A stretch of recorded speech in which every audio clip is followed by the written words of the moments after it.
Salamkan semua muslim yaitu kota Madinah Munawwarah. Welcome back to my channel.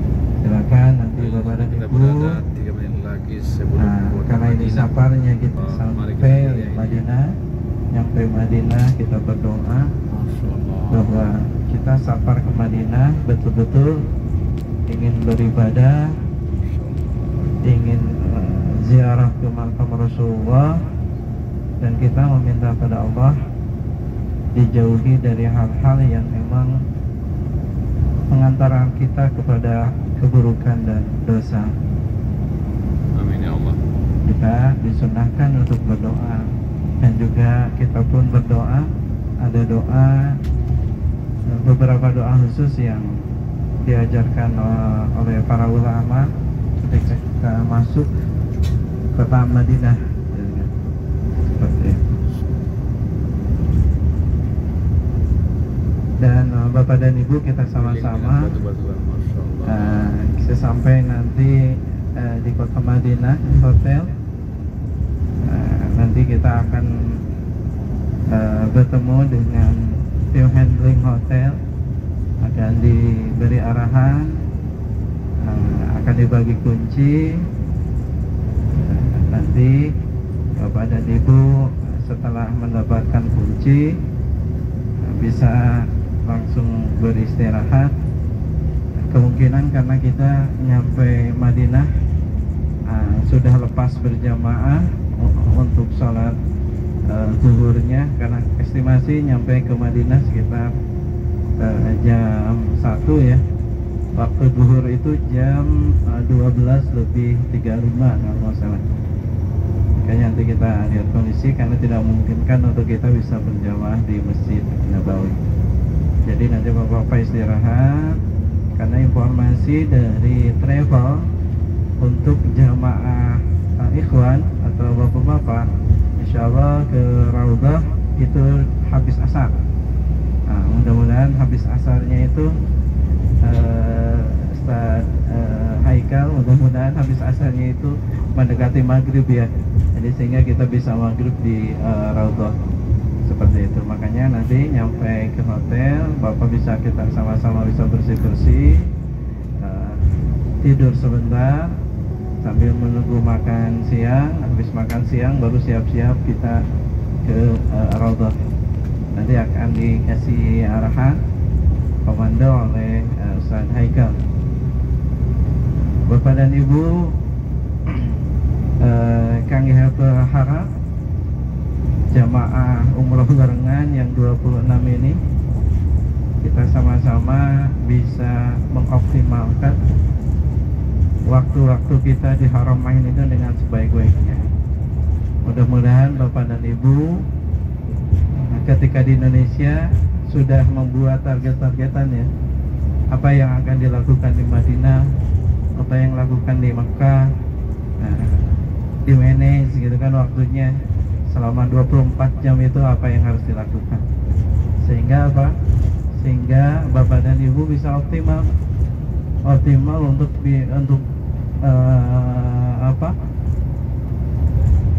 optimal untuk mendapatkan pahala dan ampunan dari Allah Subhanahu wa taala. Karena tidak ada lagi harapan kita dari pelaksanaan safar umroh ini, dan harapan ini harus menjadi fondasi kita semua dalam melaksanakan safar umroh ini, bahwa apa yang kita lakukan, pengorbanan dana yang sungguh besar yang dikeluarkan sama Bapak dan Ibu, pengorbanan waktu juga yang diluangkan oleh Bapak dan Ibu, itu harus betul-betul dioptimalkan hanya karena lillah, karena Allah Subhanahu wa taala, hanya karena kita menginginkan ampunan dari Allah Subhanahu wa taala, karena kita menginginkan pahala yang besar yang Allah berikan pada siapa saja hambanya yang beribadah di Haramain ini. Bapak dan Ibu, dalam hadis Rasulullah SAW ketika yang konteksnya nanti Ustaz Haikal akan membantu juga. Barang siapa kita melaksanakan sholat di Masjid Nabi atau Nabawi, Allah akan melipat gandakan sampai 1000 kali lipatnya dibandingkan dengan sholat-sholat di luar Nabawi. Barang siapa kita melaksanakan sholat di Masjidil Haram, Allah akan lipat gandakan sampai 100.000 kali lipatnya. Maka inilah yang silanya Bapak dan Ibu harus optimalkan, karena kesempatan ini adalah langka. Tidak setiap orang bisa menikmati jamuan Allah, undangan Allah. Oleh karena itu, Bapak dan Ibu, Kang Ir harapkan semua bisa memaksimalkan untuk berjamaah, baik itu di Masjid Nabawi ketika di Madinah maupun di Masjidil Haram. Paksakan. Karena apa? Karena kita mengharapkan ampunan dan pahala yang besar dari Allah Subhanahu wa Ta'ala. Jadi masukkan di agenda Bapak dan Ibu, sholat 5 waktu itu kita laksanakan berjamaah di Haramain.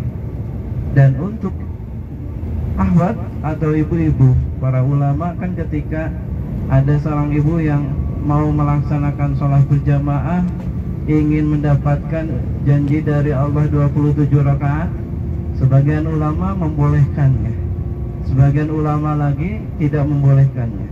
Terkhusus bagi akhwat yang sudah menikah, harus seizin laki-laki, harus seizin suaminya ketika mau melaksanakan berjamaah di masjid. Karena apa? Karena yang utamanya bagi seorang wanita untuk melaksanakan sholat, baik itu sholat fardu maupun sholat sunnah, itu adalah di rumah-rumahnya. Tapi di Haramain ini, Bapak dan Ibu, ini kesempatan Bapak dan Ibu untuk mendapatkan pahala yang sama seperti bapak-bapak. Jadi ibu-ibu pun silahkan semangat untuk melaksanakan berjamaah, khususnya sholat yang fardu. Bapak dan Ibu yang tidak ada juga di Indonesia, Bapak dan Ibu jangan kaget ketika Bapak dan Ibu sudah salam ketika berjamaah, itu tidak lama imamnya akan berdiri lagi dan melaksanakan sholat. Itu adalah sholat jenazah, ya, sholat jenazah. Jadi kesempatan Bapak dan Ibu ikut juga sholat jenazah, ya, sholat jenazah. Yang belum istilahnya belum paham tentang bagaimana sholat jenazah, ngikutin saja, gitu kan. Jadi itu setiap waktu Bapak dan Ibu, setiap sholat fardu 5 waktu setelah berjamaah, pasti di sana ada yang namanya sholat jenazah. Nah, sholat jenazahnya itu berbeda dengan Indonesia. Perbedaannya hanya sedikit, sama-sama 4 takbir, ya. Takbir pertama membaca ketika takbir pertama di dalam hati niat sholat jenazah. Setelah takbir pertama baca suratul Fatihah. Takbir kedua, setelah takbir kedua baca salawat kepada Nabi. Nah, takbir ketiga, setelah takbir ketiga, kalau di Indonesia itu atau madhab Imam Syafi'i itu membaca doa khusus mayit, dan selepas takbir keempat itu membaca doa untuk kaum muslimin secara umum. Tapi kalau nanti di sini, baik itu di Madinah maupun di Mekah, karena bukan Syafi'i di sini, fikihnya atau madhabnya itu selepas takbir ketiga, doa khusus mayit itu digabung dengan doa untuk kaum muslimin. Allahumma billahu warhamhu wa'afi wa'afu anhu, Allahumma la tahrimna ajrahu wa la taftinna ba'dahu waghfir lana wa lahu wa li ikhwanina alladhina sabaquna bil iman wa la taj'al fi qulubina ghillan lil ladzina amanu rabbana innaka ra'ufur rahim. Jadi bedanya itu, Bu, ya. Di takbir ketiga itu lebih panjang karena digabung doa untuk khusus mayit dan doa untuk para kaum muslimin. Dan yang terakhir selepas takbir keempat biasanya langsung salam. Kalau di mazhab Syafi'i takbir ketiga doa khusus mayit, takbir keempat doa untuk kaum muslim. Itu ada setiap sholat fardu. Karena Bapak dan Ibu semua penduduk yang ada Haramain ini, ketika Bapak dan Ibu ada permasalahan, kembalikan yang pertama, Bapak dan Ibu banyak istighfar. Ketika Bapak dan Ibu hilang sesuatu, jangan marah-marah. Hilang dompet, jangan marah-marah. Istighfar, minta ampun pada Allah Subhanahu wa Ta'ala. Ibu, Bapak dan Ibu misalnya ke masjid, hilang sandal, jangan marah-marah. Jangan ngambil sandal orang lain. Istighfar pada Allah Subhanahu wa Ta'ala. Ingat, mungkin ada dosa-dosa kita yang kita lakukan selama di Indonesia, gitu kan. Makanya dengan beristighfar hati kita akan tenang. Setelah beristighfar, yang kedua adalah Bapak dan Ibu bisa konsultasi atau berkomunikasi dengan mutawif maupun tour leader untuk mengatasi masalah Bapak dan Ibu. Artinya Bapak dan Ibu jangan sungkan-sungkan untuk komunikasi sama Ustadz Haikal, sama Kang Iher ketika ada permasalahan. Ada kadang jamaah umroh Bapak dan Ibu, kan biasanya suka ada di dalam grup WA ya Bapak dan Ibu. Biasanya